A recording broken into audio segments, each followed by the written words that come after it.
Hi everyone, welcome to day 8 of our World Watercolour Month challenge. Today we're finishing our sea theme with this bold and expressive piece, Breaking Waves. I'm starting here with a very light wash of blue and grey mixed together to gently highlight the foam at the peak of the wave.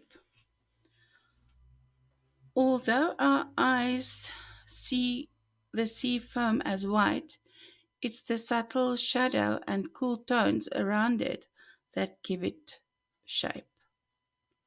We're using negative space to suggest that foam, leaving the paper white in parts and brushing on the delicate mix wet on dry using a filbert brush.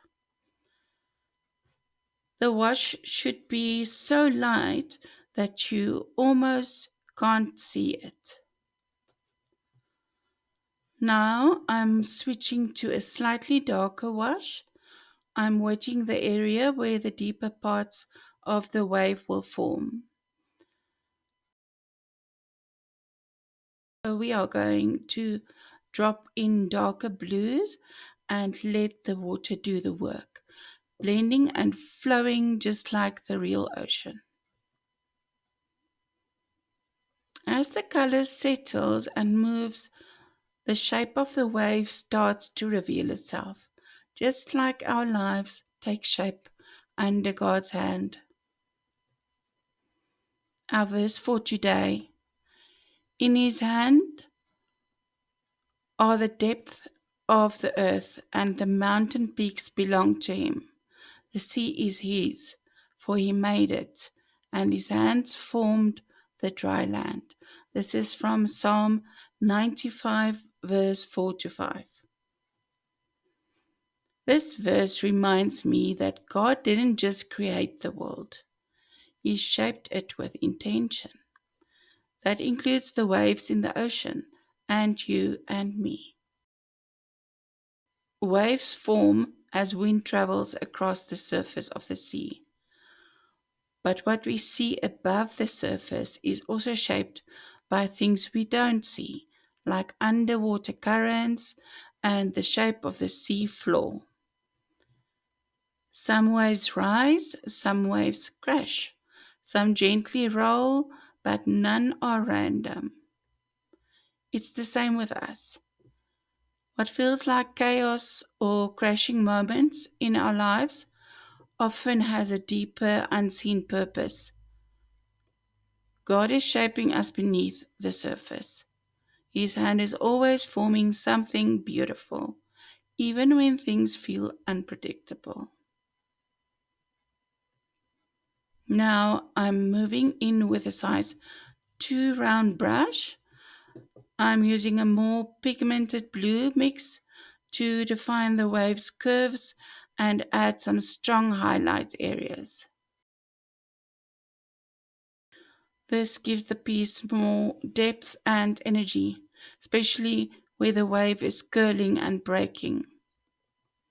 Remember, the wave shape is a reaction to the resistance and motion. Without movement, we wouldn't see its form. Without trials, we sometimes wouldn't see how God is shaping us. Each decision you make in your painting, every wash, every highlight, is part of the final picture. It's the same in your life. Every moment, every step, even the hard ones, can be used by God to shape something beautiful. You can leave your piece just like this if you love a softer look, but if you'd like to go one step further, I'm adding a few water drops with white acrylic paint for extra detail. These represent splashes and spray, just tiny final touches to bring your wave to life. This part is completely optional.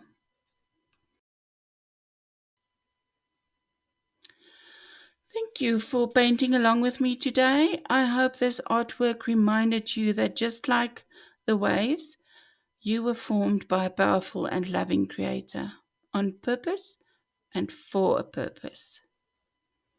If you're watching this, it means you've subscribed to my channel and purchased the workbook. Thank you so much for your support.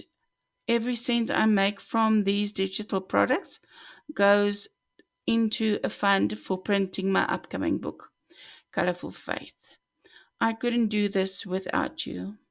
I'll see you tomorrow for day 9, where we begin a brand new theme. Until then, have a great day and keep creating with purpose and joy.